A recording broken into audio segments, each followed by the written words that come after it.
ആശ്വാസം നേടാം. ഹൃത്തിനുള്ളിൽ ജീവൻ നൽകും വചനം, തിരുവചനം. യേശുവിൽ സ്നേഹമുള്ളവരെ, വിശുദ്ധ മത്തായി അറിയിച്ച സുവിശേഷത്തിൽ 5-ാമത്തെ അധ്യായം 14-ാമത്തെ വചനം ഇങ്ങനെ പറയും: നിങ്ങൾ ലോകത്തിൻ്റെ പ്രകാശമാണ്. മലമുകളിൽ പണിതുയർത്തിയ പട്ടണത്തെ മറച്ച് വയ്ക്കുക സാധ്യമല്ല. ലോകത്തെ മുഴുവനും പ്രകാശിപ്പിക്കേണ്ടവരാണ് നിങ്ങൾ എന്ന് ഓരോ വിശ്വാസിയോടും കർത്താവ് ഓർമ്മിപ്പിക്കുകയാണ്. ക്രിസ്തുവിൽ വിശ്വസിക്കുന്ന ഏതൊരു മകനോടും മകളോടും കർത്താവ് ആവർത്തിച്ച് ഓർമ്മിപ്പിക്കാൻ ആഗ്രഹിക്കുന്ന ഒരു കാര്യവും ഇത് തന്നെയാണ്. നിങ്ങൾ ലോകത്തിൻ്റെ മുഴുവനും പ്രകാശമാണ്.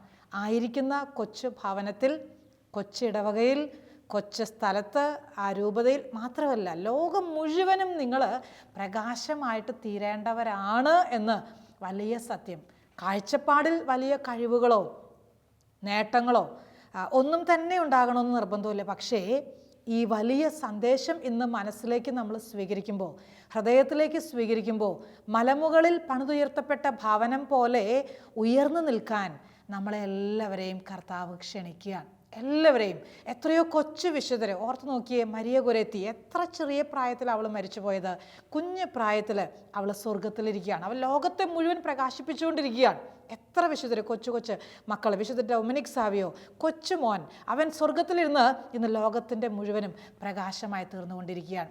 നമ്മുടെ ജീവിതത്തിൽ കൊച്ചു സാഹചര്യങ്ങളിലാണെങ്കിൽ പോലും ആയിരിക്കുന്ന ആ 4 ചുവരുകൾക്കുള്ളിൽ നിന്നുകൊണ്ട് തന്നെ നമുക്ക് പറയാൻ കഴിയണം, ഞങ്ങൾ ലോകത്തിൻ്റെ പ്രകാശമായി തീരാൻ ആഗ്രഹിക്കുന്നവരാണ്. ലോകത്തിൻ്റെ പ്രകാശമായി തീരാൻ വിളിക്കപ്പെട്ടവരായത് കൊണ്ട് തന്നെ പല കാര്യങ്ങളിലും പലരിലും നിന്ന് നമ്മൾ വ്യത്യസ്തതയുള്ളവരുമാണ്. ദൈവത്തിൻ്റെ മകൻ, മകൾ എന്ന നിലയിൽ ഒരുപാട് വ്യത്യസ്തതകളുള്ളവരാണ് നമ്മൾ. ഞാൻ ഓർക്കുന്നു, കുറച്ച് നാളുകൾക്ക് മുമ്പ് ഒരു ഫോൺ കോൾ കോൺവെൻറ്റിലേക്ക് വന്നത്. പ്രാർത്ഥിക്കുന്ന സിസ്റ്ററിനെ കിട്ടുമോ? എടുത്ത സിസ്റ്റർ പറഞ്ഞു, ഞങ്ങളെല്ലാവരും പ്രാർത്ഥിക്കുന്നവരാണ്. വിളിച്ച ആൾക്ക് തൃപ്തിയായില്ല. അദ്ദേഹം അടയാളങ്ങളൊക്കെ പറഞ്ഞു. എന്തായാലും സിസ്റ്ററിനെ കിട്ടി. ഞാൻ ഓർക്കും, കുറച്ച് നാളുകൾ കഴിഞ്ഞിട്ട് വേറൊരു സ്ഥലത്ത് ഇതുപോലെ പഠിക്കാനൊക്കെ ആയിട്ട് പോയി നിൽക്കുന്ന സമയത്ത്, ഹോസ്റ്റലിൽ നിൽക്കുന്ന കാലഘട്ടമാണ്. ഹോസ്റ്റൽ വാർഡൻ പോയിട്ട് ഫോൺ എടുത്തു. ഫോൺ അടിച്ചപ്പം സിസ്റ്ററിനോടും ഇതേ ചോദ്യം, പ്രാർത്ഥിക്കുന്ന സിസ്റ്ററിനെ കിട്ടുമോ? പ്രാർത്ഥിക്കുന്ന സിസ്റ്ററിനെ. എവിടെ പോയാലും ഇങ്ങനൊരു ചോദ്യം ചോദിക്കുന്ന അനേകരെ കണ്ടിട്ടുണ്ട്. പ്രാർത്ഥിക്കുന്ന ഒരു സിസ്റ്ററിനെ കിട്ടുമോ? പ്രാർത്ഥിക്കുന്ന ഒരു അച്ഛനെ കിട്ടുമോ? പ്രാർത്ഥിക്കുന്ന ഒരു സഹോദരനെ കിട്ടുമോ? വൈദികരും സിസ്റ്റേഴ്സ് മാത്രമല്ല, അൽമായ സഹോദരികളെ, പ്രാർത്ഥിക്കുന്ന ഒരു സഹോദരനെ കിട്ടുമോ? ഒരു സഹോദരിയെ കിട്ടുമോ? എന്തിനാണെന്നറിയോ? ഒന്ന് മനസ്സ് തുറക്കാൻ, ഒന്ന് പങ്കുവെക്കാൻ, ഒരല്പം സമാധാനം, ഒരല്പം സന്തോഷം, ഒന്ന് മനസ്സ് തുറന്നൊന്ന് പങ്കുവെച്ചിട്ട് ഒരല്പം ധൈര്യം സംഭരിക്കാൻ എത്ര സഹോദരങ്ങൾ ആഗ്രഹിക്കുന്നു. നിന്നെ വിളിച്ചിട്ടുണ്ട് ദൈവം, മാറ്റി നിർത്തിയിട്ടുണ്ട് ദൈവം, വ്യത്യസ്തനാക്കിയിട്ടുണ്ട് ദൈവം. എന്തിനാണെന്നറിയോ? ലോകത്തിൻ്റെ പ്രകാശമായി തീരാൻ, ലോകത്തിൻ്റെ മുഴുവനും പ്രകാശമായി തീരാൻ. കുടുംബത്തിൽ അമ്മ മാത്രം പ്രാർത്ഥിച്ചാൽ പോരാ, അപ്പനും കൂടെ, അമ്മയും അപ്പനും കൂടെ ഒരുമിച്ച് ഒരേ ശൈലിയിൽ അപ്പനും അമ്മയും മാത്രം പ്രാർത്ഥിച്ചാൽ പോരാ, മക്കളും കൂടെ. ഒരു തിരിയെ ഊതിക്കെടുത്താൻ എളുപ്പമാണ്, സത്യമല്ലേ? ഒരു തിരി പെട്ടെന്നൊരു ചെറിയ കാറ്റ് വന്നാൽ കെട്ടുപോകും. 3-4 തിരികൾ ഒരുമിച്ച് കത്തുന്നത് കൂട്ടിപ്പിടിച്ചാലോ പെട്ടെന്ന് കെട്ടുപോകുകയല്ല.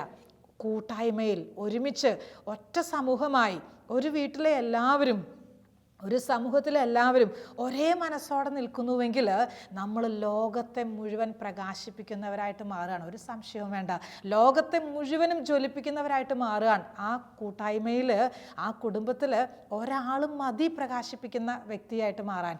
ഒരാൾ മതി, അധികമൊന്നും വേണമെന്നില്ല. ഒരു വ്യക്തിക്ക് ആ പ്രകാശം ഉണ്ടെങ്കിൽ ആ പ്രകാശം മുഴുവനും പങ്കുവെച്ച് കൊടുക്കുകയാണ് മറ്റുള്ളവർക്ക്. മറ്റുള്ളവരെ കൂടെ പ്രകാശമുള്ളവരാക്കി മാറ്റുകയാണ്, മറ്റുള്ളവരെ കൂടെ ഉന്മേഷമുള്ളവരാക്കി മാറ്റുകയാണ്. ഞാൻ ഓർക്കുന്നു, കുറച്ച് നാളുകൾക്ക് മുമ്പ് ഒരു സഹോദരി വന്നിട്ട് സങ്കടത്തോടെ പറഞ്ഞു, സിസ്റ്ററെ, ഞാനൊരു നഴ്സാണ്, നല്ല ശമ്പളമൊക്കെ ഉണ്ട്, വീട്ടിലെല്ലാ സൗകര്യങ്ങളും ഉണ്ട്, എല്ലാം ഉണ്ട്, സന്തോഷമൊക്കെയാണ്. പക്ഷേ എൻ്റെ ഉള്ളിൽ എനിക്ക് ജോലി തുടർന്നുകൊണ്ട് പോകാൻ പറ്റുമോ ഇല്ലയോ വലിയ സംശയമാണ്. എനിക്ക് വലിയ വേദന തോന്നുന്നു, വലിയ സങ്കടം തോന്നുന്നു, ഞാൻ ഒറ്റപ്പെട്ടു പോകുന്ന പോലെ അനുഭവപ്പെടുന്നു, എനിക്ക് ആരുമില്ല എന്ന് തോന്നിപ്പോകുന്നു. ജോലി റിസൈൻ ചെയ്യാൻ തീരുമാനിക്കുകയാണ്. റിസൈൻ ചെയ്താൽ എന്ത് സംഭവിക്കും, അതും എന്നെ വല്ലാതെ അലട്ടുന്നു. ഈ മകള് ഇത് പറയാനും കരയാനൊക്കെ തുടങ്ങി. ഒരുപാട് സമയം അവളുടെ എല്ലാ സങ്കടവും കേട്ടു. വന്നപ്പോൾ വന്നപ്പോഴും അവളുടെ മുഖം വാടി വല്ലാതെ സങ്കടപ്പെട്ട വന്നത്. ഒത്തിരി കരഞ്ഞു ആ മോള്. എല്ലാം കഴിഞ്ഞ് കുറച്ചധികം നേരം സംസാരിച്ചു. കുറച്ചധികം സമയം അവളുമായിട്ട് പങ്കുവെക്കാൻ അന്ന് ഇച്ചിരി ഒഴിവുണ്ടായിരുന്നു. ഞാൻ ഓർക്കുന്നു, ഈ മകളുടെ എല്ലാ സങ്കടവും കേട്ടു. കുറച്ച് നേരം സംസാരിച്ചൊക്കെ കഴിഞ്ഞപ്പോൾ ഇവളുടെ മുഖം പതുക്കെ പതുക്കെ വികസിക്കാൻ തുടങ്ങി, സന്തോഷം കൊണ്ട് നിറയാൻ തുടങ്ങി, ചിരിക്കാൻ തുടങ്ങി. കരഞ്ഞു വന്ന മോള് ചിരിച്ച് നല്ല തീരുമാനത്തോടെ ജോലിയിൽ തന്നെ തുടരും. ജോലി റിസൈൻ ചെയ്യുന്നില്ല.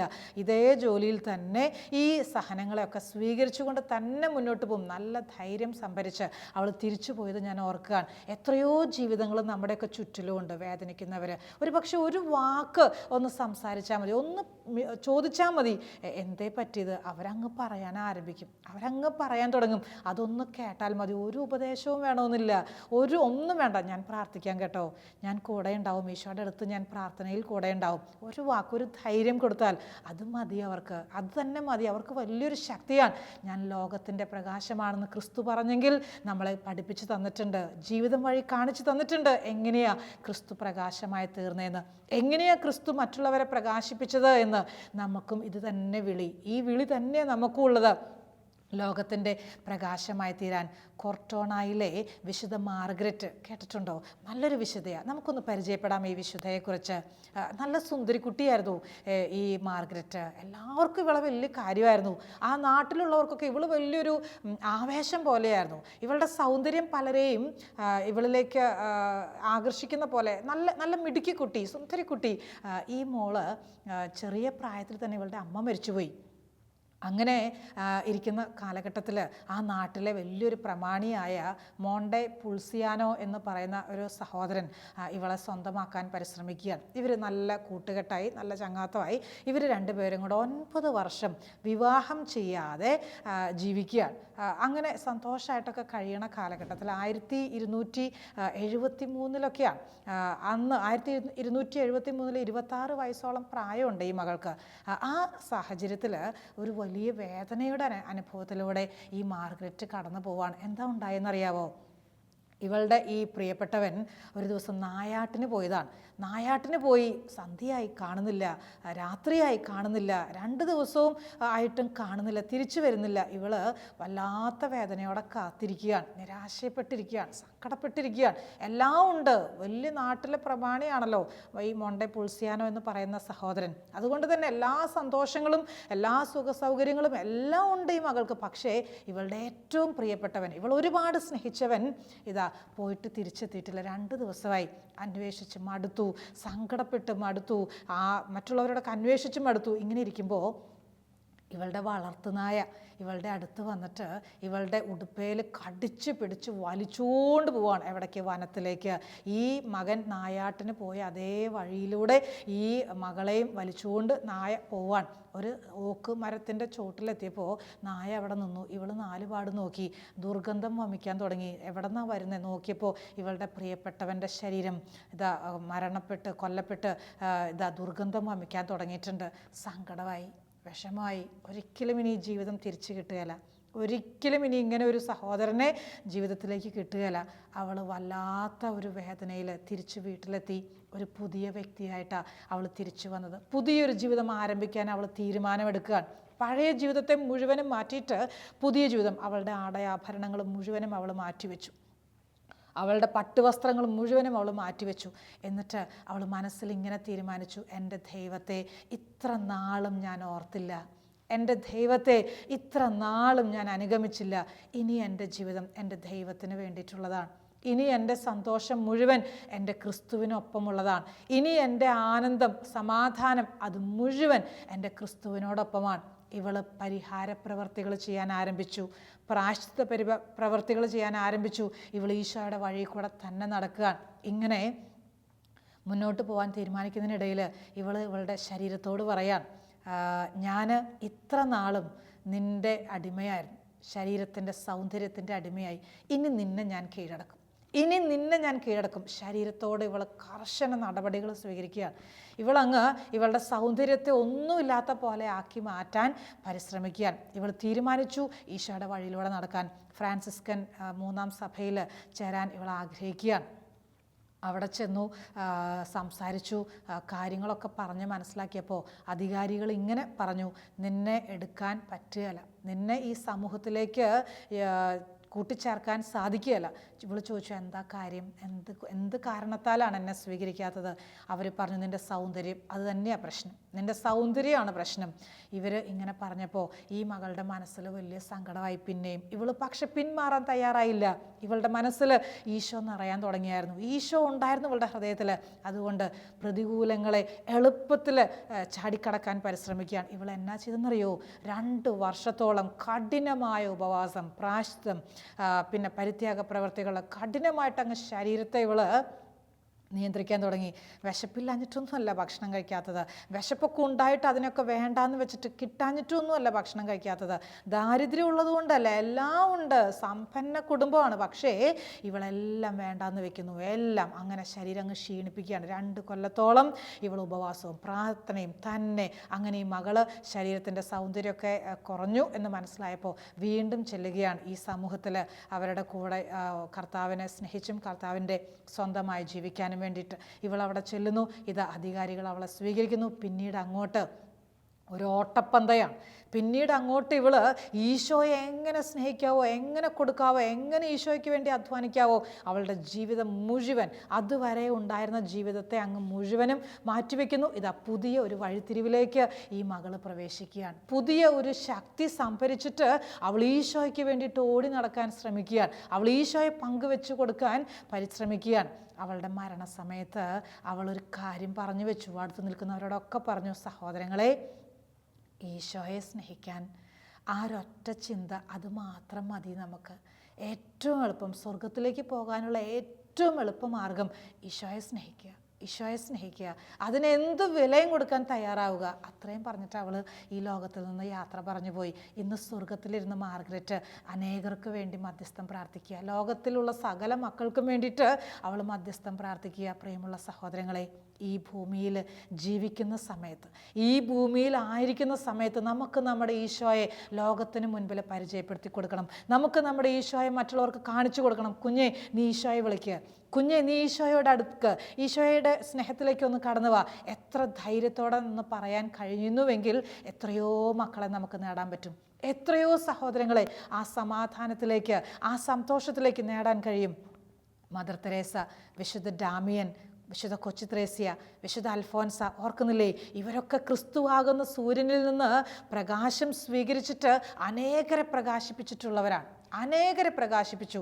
ജീവിച്ചിരുന്ന സമയത്ത് അൽഫോൻസാമയ്ക്കൊന്നും കാര്യമായിട്ടൊന്നും ചെയ്യാൻ പറ്റിയിട്ടില്ലെങ്കിലും ഇതാ സ്വർഗത്തിലിരുന്ന് അൽഫോൻസാമ ചെയ്യുന്നു. ജീവിച്ചിരിക്കുമ്പോൾ മരിച്ചടക്ക്, അൽഫോൻസാമയുടെ മരണസമയത്ത് ആകെ 10-20 പേരൊക്കെ ഉണ്ടായിരുന്നുള്ളൂ എന്നാണ് പറയുന്നത്. പക്ഷേ എത്രയോ വലിയ കാര്യങ്ങൾ ഇന്ന് ആ വിശുദ്ധ സ്വർഗത്തിലിരുന്ന് ചെയ്യുന്നു. എത്രയോ ആയിരങ്ങളാണ് ഇന്ന് ശവകുടീരത്തെങ്കിലേക്ക് ചെല്ലുന്നത്. എത്രയോ ആയിരങ്ങളാണ് ഇന്ന് അൽഫോൻസാമ ജനിച്ച സ്ഥലം കാണാൻ, ജീവിച്ച സ്ഥലം കാണാൻ, മരിച്ചടക്കിയ സ്ഥലം കാണാൻ. എന്തിനാണെന്നറിയോ? ഒന്ന് സങ്കടമൊക്കെ ഒന്ന് പറഞ്ഞ് ഞങ്ങൾക്ക് വേണ്ടി ഒന്ന് പ്രാർത്ഥിക്കണേ, ഞങ്ങളെ ഒന്ന് സഹായിക്കണേ. എത്രയോ വിശുദ്ധര് ഇന്ന് സ്വർഗത്തിലിരുന്ന് നമുക്ക് വേണ്ടി പ്രാർത്ഥിച്ച് സഹായിക്കുമ്പോൾ ഇവരൊക്കെ നമ്മളോട് പറയും, കുഞ്ഞേ നീ ലോകത്തിൻ്റെ പ്രകാശമാണ്, കുഞ്ഞെ നീ ലോകത്തിൻ്റെ പ്രകാശമാണ്, നീ അടങ്ങി ഒതുങ്ങി ഏതെങ്കിലും ഒരു മൂലയിൽ ഒതുങ്ങി കഴിയേണ്ടവനല്ല. ആരെങ്കിലും എതിർത്തു പറഞ്ഞു, ആരെങ്കിലും നിൻ്റെ വഴിയിലൊരു പ്രതിബന്ധമായി, നീ ആഗ്രഹിച്ച പോലെ കാര്യങ്ങൾ നടന്നില്ല, ഒരു ചെറിയ പരാജയം സംഭവിച്ചു, അവിടെ തകർന്ന് വീഴേണ്ടവനല്ല, അവിടെ തളർന്നു പോകല്ല, ഉണർന്ന് എഴുന്നേൽക്കണം. എന്നിട്ടോ ശക്തി സംഭരിച്ചിട്ട് കർത്താവിൻ്റെ വാക്കുകൾ ഹൃദയത്തിൽ സ്വീകരിച്ചിട്ട് നിങ്ങൾ ലോകത്തിൻ്റെ പ്രകാശമാണ്, നിങ്ങൾ ലോകത്തിൻ്റെ പ്രകാശമാണ്. കാഴ്ചയിൽ മറ്റുള്ളവരൊക്കെ ഒരു പക്ഷേ പറയും മിടുക്കിയ, പക്ഷെ നമുക്കുള്ളിൻ്റെ ഉള്ളിലറിയാം നമുക്ക് ഇത്രയ്ക്കൊക്കെ സാധിക്കുന്നുള്ളൂ. പക്ഷേ കർത്താവിൻ്റെ വാക്കുകൾ നമ്മുടെ മനസ്സിൽ നിന്ന് മാഞ്ഞു പോകല്ലേ. ഞാൻ ചെറിയ ചെറിയ കാര്യങ്ങൾ ചെയ്യുന്നുവെങ്കിലും അതിലൂടെ വലിയ കാര്യങ്ങളാക്കി മാറ്റാൻ കർത്താവിന് കഴിയും. കൊച്ചു ത്രേസ്യ ഒരിക്കലും മുറിയിലിരുന്നിട്ട് ഇങ്ങനെ പ്രാർത്ഥിച്ചു, കർത്താവേ, ഞാൻ ഈ കൊച്ചു മുറിയിലിരുന്നിട്ട് വചനം പറയുമ്പോൾ ലോകത്തിൻ്റെ നാനാദിക്കുകളിൽ ഈ വചനം എത്തണം, ലോകത്തിൻ്റെ നാനാഭാഗങ്ങളിൽ ഈ വചന സന്ദേശം എത്തണം. അങ്ങനെ ലോകം മുഴുവൻ നിന്നെ അറിയണം. കൊച്ചു ത്രേസ്യ ഒരു കൊച്ചു മുറിയിലിരുന്ന് പ്രാർത്ഥിച്ചതാണ്. ഈശോ കേട്ടില്ലേ? സ്വർഗം മാനിച്ചില്ലേ ആ പ്രാർത്ഥന? സ്വർഗം സ്വീകരിച്ചില്ലേ ആ പ്രാർത്ഥന? സഹോദര, നീ കൊച്ചു മുറിയിലിരുന്നിട്ട് ജപമാല മണികളിലൂടെ നിന്റെ പ്രാർത്ഥനകൾ ദൈവസന്നിധിയിലേക്ക് ഉയർത്തുമ്പോൾ, മോളെ, നിന്റെ പ്രാർത്ഥനാ മുറിയിലിരുന്നിട്ട് നീ വിശുദ്ധ ഗ്രന്ഥം വായിച്ച് ആ വചനങ്ങൾ മനസ്സിൽ ധ്യാനിച്ച് നീ പ്രാർത്ഥിക്കാൻ ആരംഭിക്കുമ്പോൾ ലോകം മുഴുവനെയും നീ പ്രകാശിപ്പിക്കുകയാണ്. നീ ലോകം മുഴുവനെയും പ്രകാശിപ്പിക്കുകയാണ്. പ്രാർത്ഥനയിൽ നിന്ന് പിന്മാറിപ്പോകല്ല. പ്രാർത്ഥിക്കും തോറും നീ പ്രകാശം കൊണ്ട് നിറയുന്നു. ഇരുട്ട് ഉള്ളിടത്താണല്ലോ പ്രകാശത്തിൻ്റെ പ്രസക്തിയുള്ളത്. ഇരുട്ട് എവിടെയുണ്ടോ അവിടെ പ്രകാശത്തിന് പ്രസക്തിയുണ്ട്. പാപം എവിടെയുണ്ടോ അവിടെ വിശുദ്ധിക്ക് പ്രസക്തിയുണ്ട്. പാപത്തിൻ്റെ ചായ്വുകൾ ധാരാളമുള്ള ഈ ലോകത്ത്, പാപം ചെയ്യാനുള്ള പ്രേരണകൾ ഒരുപാട് സമ്മാനിക്കുന്ന, അതിലേക്ക് വലിച്ചിഴയ്ക്കുന്ന ഈ ലോകത്തിൽ പ്രകാശമായിട്ട് തീരേണ്ടവരാ നമ്മൾ. പ്രകാശം കൊടുക്കുന്നവരാ നമ്മൾ. ഒറ്റ വാക്ക് പറഞ്ഞാൽ മതിയാവും ഒരു പക്ഷേ, കുഞ്ഞെ അങ്ങനെ ചെയ്യണോ, അത് വേണോ, അത് മതിയാവും ഒരു പക്ഷേ. ആ ഒരൊറ്റ വാക്കുകൊണ്ട് അവരിലെ ഇരുട്ട്, പാപത്തിൻ്റെ ഇരുട്ട് അങ്ങ് മാറ്റിക്കളയാൻ, ആ പാപത്തിൻ്റെ കട്ട പിടിച്ച ഇരുട്ട് നമ്മളങ്ങ് മാറ്റിവെക്കാൻ അവരെ സഹായിക്കാൻ. എന്നിട്ടോ പ്രകാശം കൊണ്ട് നിറയാൻ. പ്രകാശം നിറയുന്നതനുസരിച്ച് ഇരുട്ട് താനേ മാറും. ഓർത്ത് നോക്കിയേ, സത്യമല്ലേ? ലൈറ്റ് വന്നാൽ മുറിയിലെ ഇരുട്ട് പോയി. ലൈറ്റ് ഓണാക്കുന്ന വരെയും ആ മുറിയിൽ ഇരുട്ടുണ്ട്. സ്വിച്ച് ഓണാക്കുന്ന സമയം ഇരുട്ട് മാറി. പ്രകാശം നിറയുന്നതനുസരിച്ച് ഇരുട്ട് താനേ മാറും. ഈശോ നിറയുന്നതനുസരിച്ച് നമ്മുടെ സ്വഭാവത്തിലെ അന്ധകാരത്തിൻ്റെ പ്രവൃത്തികൾ മുഴുവൻ മാറിപ്പോവാൻ. ഈശോ എൻ്റെ അധരത്തിലും ഈശോ എൻ്റെ ഹൃദയത്തിലും നിറയുന്നതനുസരിച്ച് എൻ്റെ സ്വഭാവം മുഴുവനും മാറിപ്പോവാൻ. ചിലർ സങ്കടപ്പെട്ട് പറയും, എനിക്ക് രക്ഷപ്പെടാൻ പറ്റുമോ? എൻ്റെ ഈ സ്വഭാവത്തിൽ നിന്ന് എനിക്കൊരു മോചനം കിട്ടുമോ?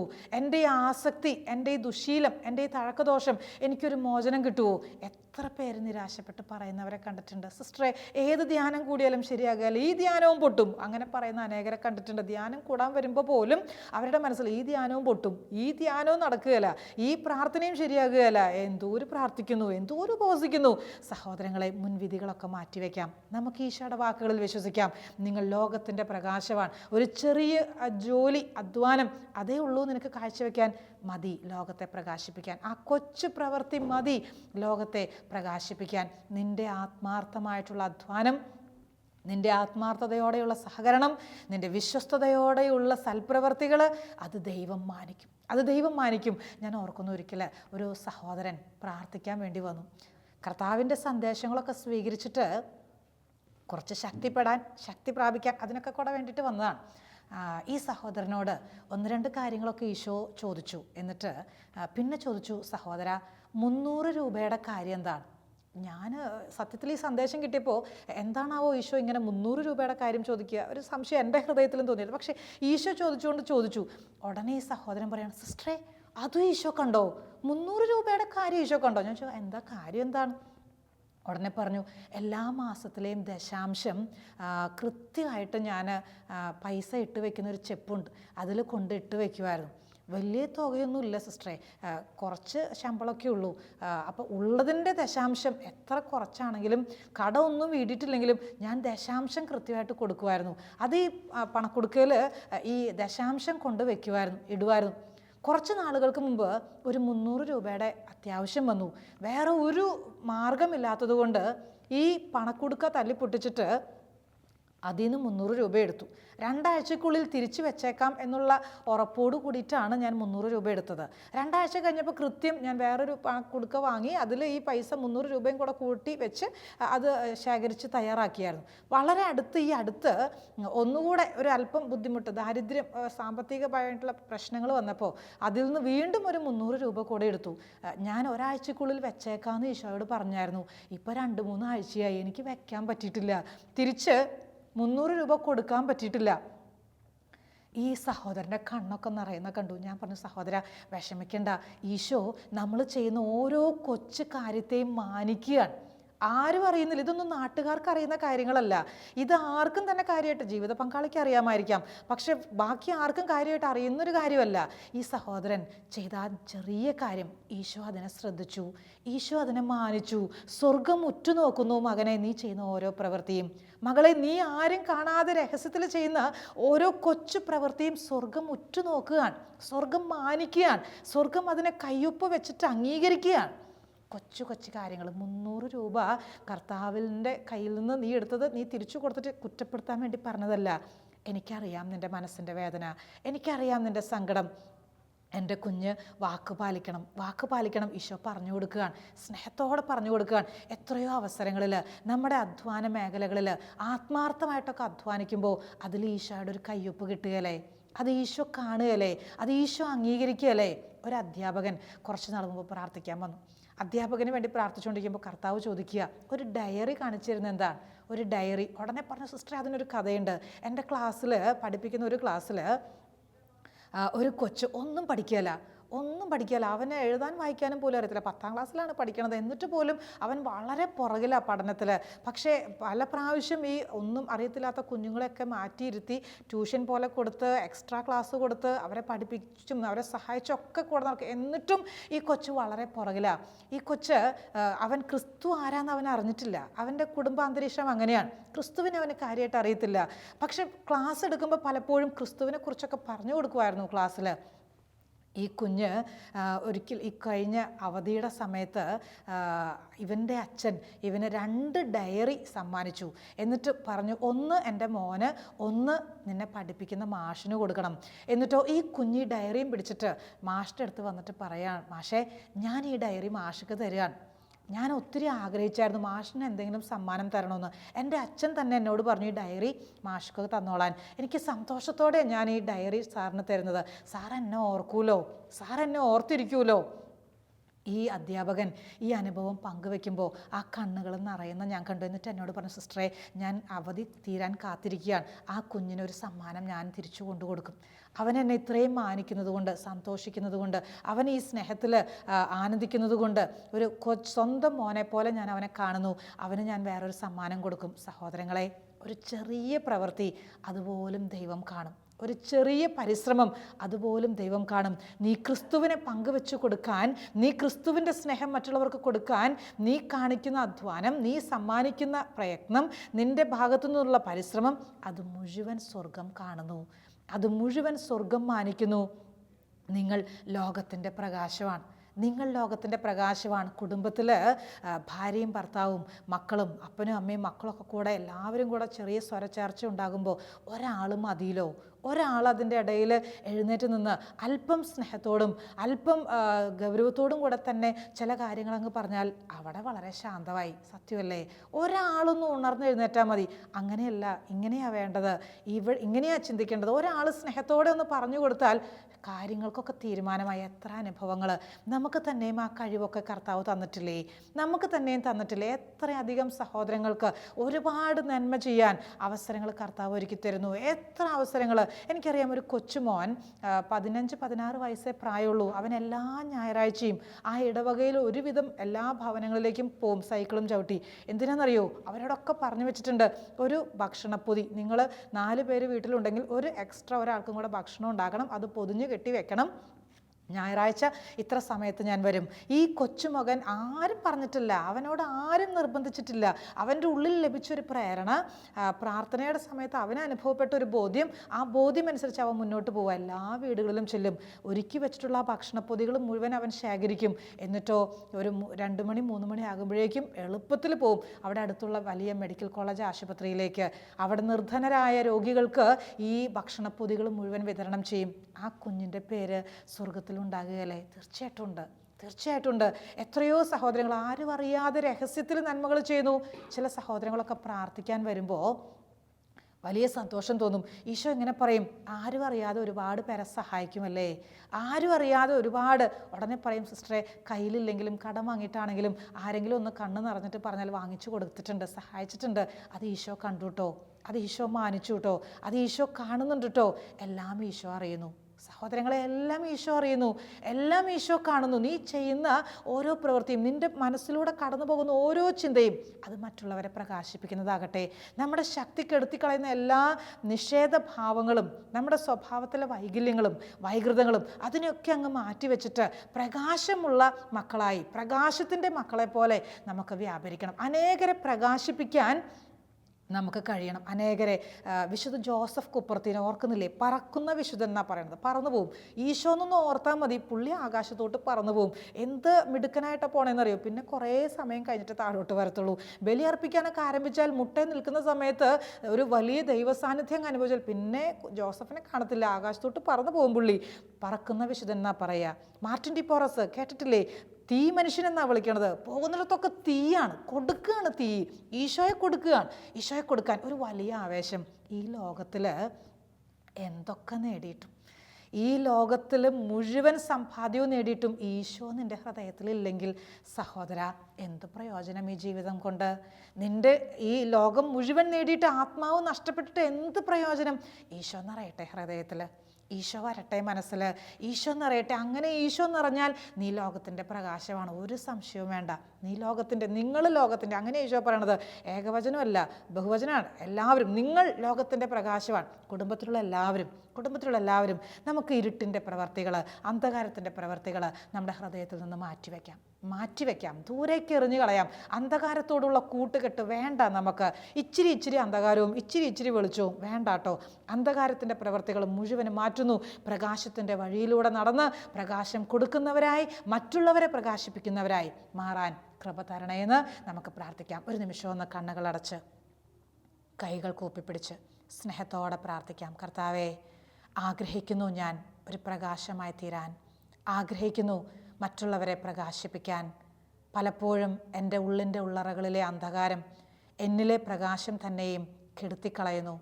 എൻ്റെ ഉള്ളിൻ്റെ ഉള്ളിൽ അങ്ങ് കത്തി ജ്വലിപ്പിച്ച് തന്നിട്ടുള്ള പ്രകാശനാളം കെട്ടുപോകാതെ, അണഞ്ഞു പോകാതെ ഈ പ്രകാശത്തെ ജ്വലിപ്പിച്ച്, ഈ പ്രകാശ ജ്വാലയിലൂടെ അനേകരെ ജ്വലിപ്പിച്ച് അങ്ങനെ അങ്ങയുടെ നാമം മഹത്വപ്പെടാൻ ഇടയാക്കാൻ കൃപ തരണേ കർത്താവേ.